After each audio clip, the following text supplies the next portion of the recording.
नमस्कार, स्वागत है आपका नादी टीवी के इस बुलेटिन में। आपके साथ मैं हूं पूनम। चलिए शुरुआत करेंगे बुलेटिन की। सबसे पहले रुक कर लेते हैं इस वक्त की खबर का। इस वक्त की खबर हमें मिल रही है लखनऊ से। 7वें और अंतिम चरण का आज मतदान हो रहा है। 2022 के रण के लिए आखिरी दौर का मतदान हो रहा है। सुबह 7 बजे से वोटिंग शुरू हो चुकी है। 9 जिलों की 54 सीटों पर वोटिंग जारी है। सुबह 7 बजे से लेकर शाम 6 बजे तक वोटिंग होगी।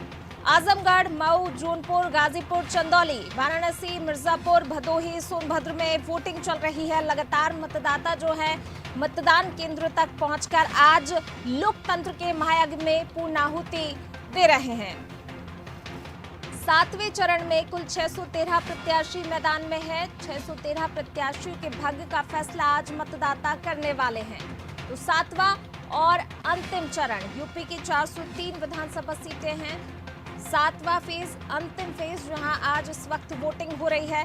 और खास बात यह कि कई हॉट सीटें, चाहे आजमगढ़ की बात कर ले, वाराणसी की बात कर ले, वाराणसी प्रधानमंत्री नरेंद्र मोदी का संसदीय क्षेत्र, जहां पर आज वोटिंग हो रही है।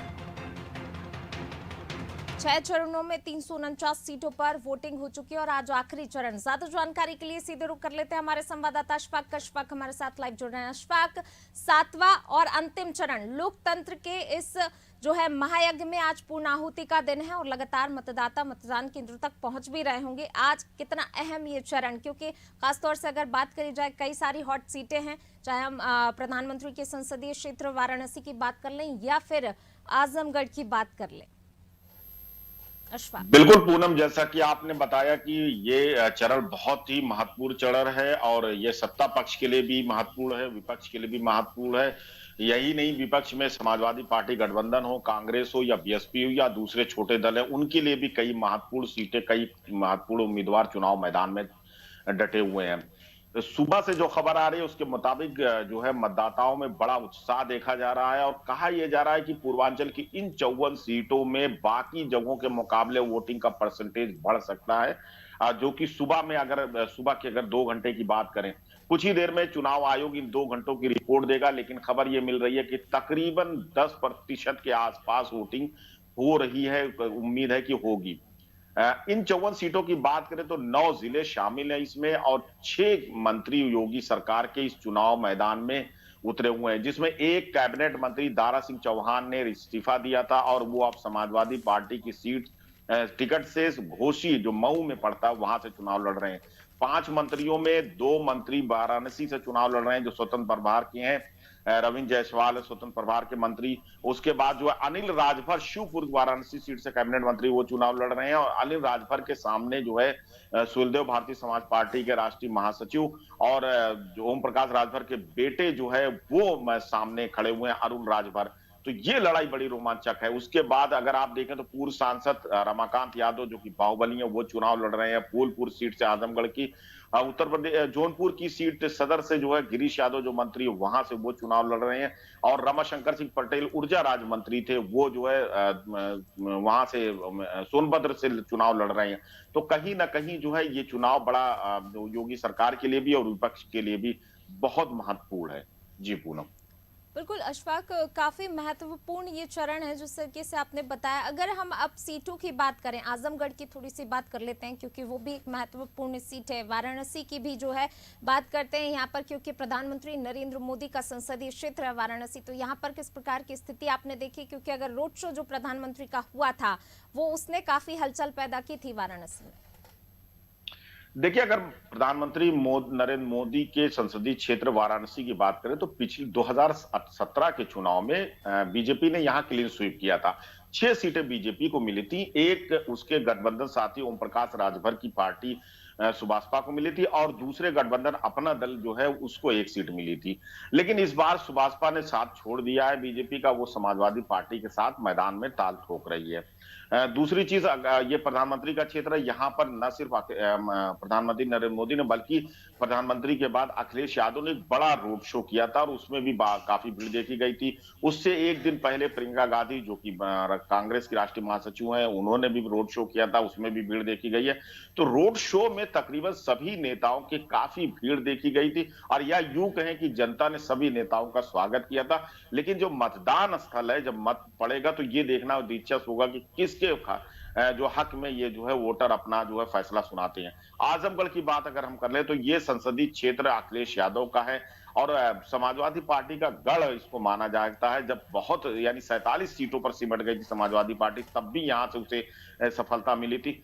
10 जो है लोग विधानसभा की सीटें अखिलेश यादव ने दावा किया कि 10 की 10 वो विधानसभा चुनाव जीतेंगे। लेकिन यहाँ पर स्थानीय दल जो जिसको कह लें उलमा काउंसिल ने एक सीट दीदारगंज पर अपने उम्मीदवार को उतारा, हुजैफा रसादी मैदान में है, वो ताल ठोक रहे हैं। दूसरी तरफ जो एमआईएम के जो है एक उम्मीदवार हैं गुड्डू जमाली, जो कि पहले विधायक थे बीएसपी से, उन्होंने बीएसपी को छोड़ा था, 2 बार विधायक रह चुके हैं, वो मुबारकपुर सीट से ताल ठोक रहे हैं।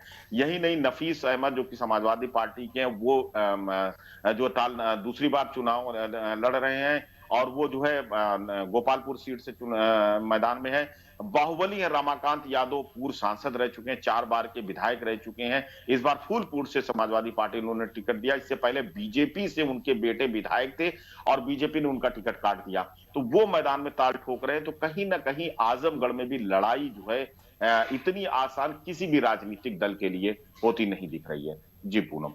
बिल्कुल अशफाक, जिस तरीके से जो है आसान तो नहीं है इस बार की लड़ाई। अगर इस आज का जो 7वां चरण है, 9 जिले हैं, इन जिलों की अगर बात की जाए और विधानसभा सीटों की बात की जाए तो क्या कुछ मुद्दे इन सीटों पर अहम है? क्योंकि अगर हम बात करें इससे पहले की, तो कहीं पलायन का मुद्दा था, रोजगार का मुद्दा था, तो यहाँ भी वही सेम मुद्दे हैं या फिर कुछ और डेवलपमेंट की कमी है? किस प्रकार के मुद्दे यहाँ पर इन सीटों पर आप देखते हैं? देखिए, 2 चीजें मैं बताना चाहूंगा। एक तो ये कि 2017 के चुनाव में इन 54 सीटों में, जबकि पूरे उत्तर प्रदेश में बीजेपी ने क्लीन स्वीप किया था, लेकिन उसके बावजूद इन 54 सीटों की अगर बात करें तो 29 सीटों पर बीजेपी को सफलता मिली थी। 11 समाजवादी पार्टी ने जीती थी, 6 बहुजन समाज पार्टी ने जीती थी, 4 अपना दल को मिली थी, सुभाषपा को 3 सीटें मिली थी और 1 निषाद पार्टी ज्ञानपुर से जो बाहुबली विजय मिश्रा उनको सीट मिली थी। अगर मुद्दों की बात करें तो पूर्वांचल एक्सप्रेस वे बना, उससे पूर्वांचल के कई जिलों को बहुत मतलब लोगों को आसानी हुई है। राजधानी से वो कनेक्टिविटी उनकी बढ़ी है, न सिर्फ लखनऊ से बल्कि दिल्ली से भी उनकी कनेक्टिविटी अच्छी हुई है, बाई रोड वो जा सकते हैं, आ सकते हैं। लेकिन अगर आप रोजगार की बात करें तो इन इलाकों में धंधों की बात करें तो बिल्कुल चौपट सा दिखाई देता है। युवा जो है बहुत परेशान है, सरकारी नौकरियां नहीं मिल रही हैं। कई नौकरियों के जो है एडवर्टीजमेंट आते हैं, उसके बाद वो रद्द हो जाती है, कई के पेपर आउट हो जाते हैं। और यहाँ का एक बड़ा वर्ग जो युवा का है वो तैयारी करता है इलाहाबाद में। कल की जो इलाहाबाद से जो तस्वीरें हम लोगों को आई है, पहली बार ऐसा हम लोगों ने देखा है कि बहुत बड़ी तादाद में छात्र जो है चुनाव के लिए वापस अपने घरों को जा रहे हैं। ऐसा पहली बार देखने को मिला। चुनाव के लिए लोग जाते रहते, लेकिन इतनी बड़ी भीड़ युवाओं की जो 55 सीटों की तरफ मूव की है, तो ये एक बड़ा जो है बदलाव देखने को मिल रहा है। ऐसा माना जाता है कि युवा इस बार बहुत आक्रोशित है और युवा अपनी हक को लेकर लड़ रहा है। तीसरी चीज, इंडस्ट्रियल एरिया की बात करें अगर इस इलाके में, तो कई इंडस्ट्रियल एरिया है। जौनपुर में सतहरिया है, उसके बाद वाराणसी में है, आप देखेंगे अगर आप गाजीपुर चले जाएंगे तो वहां भी है। लेकिन इन इलाकों में सबसे बड़ी परेशानी है मऊ। अगर आप आसपास के और जिलों की बात कर ले तो जो है मऊ में जो है हथकरघा उद्योग है बहुत अच्छा, लेकिन यहाँ पर बिजली की समस्या, ट्रांसपोर्ट की समस्या, सड़कों की समस्या बहुत है। और लोग जो है इन मुद्दों की वजह से जो अपने काम धंधे हैं वो सही तरीके से नहीं कर पा रहे हैं। भदोई की बात करें तो कानून यहाँ का पूरी दुनिया में मशहूर है, लेकिन अगर मौजूदा दौर की बात करें तो बड़े दावे किए केंद्र सरकार ने भी, उत्तर प्रदेश की सरकार ने भी, वहां पर हब बनाने की कोशिश की गई है, तमाम चीजें। लेकिन दुनिया में अगर आप देखें तो यूरोप में सबसे ज्यादा कालीन भदोही निर्यात करता था, लेकिन अब बांग्लादेश और पाकिस्तान उस पर हावी होता दिखाई दे रहा है, अफगानिस्तान हावी होता दिखाई दे रहा है। तो ये तमाम मुद्दे इस क्षेत्र के लोगों के हैं कि उनको ये लगता है कि सरकार सही तरीके से सही दिशा में काम नहीं कर रही है। शायद यही वजह है कि जो लोकल उद्योग हैं वो चौपट हो रहे हैं। और दूसरी चीजों, अच्छा ये ऐसा नहीं है कि ये आक्रोश किसी एक सरकार के लिए है, ये सभी सरकारों के लिए है जो पिछले 30-35 सालों से उत्तर प्रदेश में रही हैं। तो कहीं ना कहीं ये मुद्दे भी इस पर हावी है। छुट्टा जानवरों का मुद्दा बहुत हावी है। खाद का मुद्दा हावी है किसानों को लेकर। किसान आंदोलन का इतना असर इस इलाके में देखने को नहीं मिल रहा। बड़ी बात यह है कि सांप्रदायिक ध्रुवीकरण जो है इस बार इस इलाके में बिल्कुल दिखाई नहीं दे रहा है। तो कहीं ना कहीं जो है और क्षेत्रीय मुद्दे भी बहुत हावी हैं। तो कहीं ना कहीं इस बार का चुनाव राजनीतिक दलों के लिए भी एक बहुत बड़ा सबक होगा कि आगे आने वाली जो जनता जो चुनाव है उसमें जनता उनसे सवाल करती हुई खड़ी नजर आएगी सामने। जी पूनम। चलिए अशफाक, आपसे एक चीज और यहाँ पर समझना चाहेंगे। जिस प्रकार से आपने कहा कई सारे मुद्दे, अलग अलग मुद्दे कह सकते हैं, इस बार हावी है।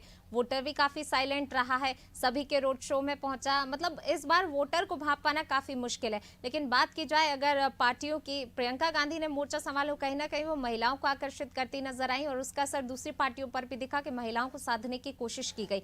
यानी कि इस क्षेत्र में अगर देखें तो सीधी लड़ाई क्या भाजपा सपा की दिखाई देती है या फिर कांग्रेस भी इसमें कहीं ना कहीं जो है कुछ वोट खींच सकती है? महिलाओं को लेकर महिलाओं का कितना प्रतिशत और यहाँ की महिलाओं का क्या मुद्दा है जिसको लेकर वो मतदान केंद्र तक पहुंच रही हैं? देखिए, अगर आप नेताओं की बात करें तो प्रधानमंत्री ने करीब 36 घंटे बनारस में गुजारे थे और उन्होंने अपील बड़ी की और एक मोब तक उनकी अपील भी पहुंचती है। बीजेपी उसको डिजिटली जो है लोगों तक पहुंचाती है। अखिलेश यादव भी लगातार क्षेत्र में बने रहे और एक एक दिन में 5-5 रैलियां उन्होंने की।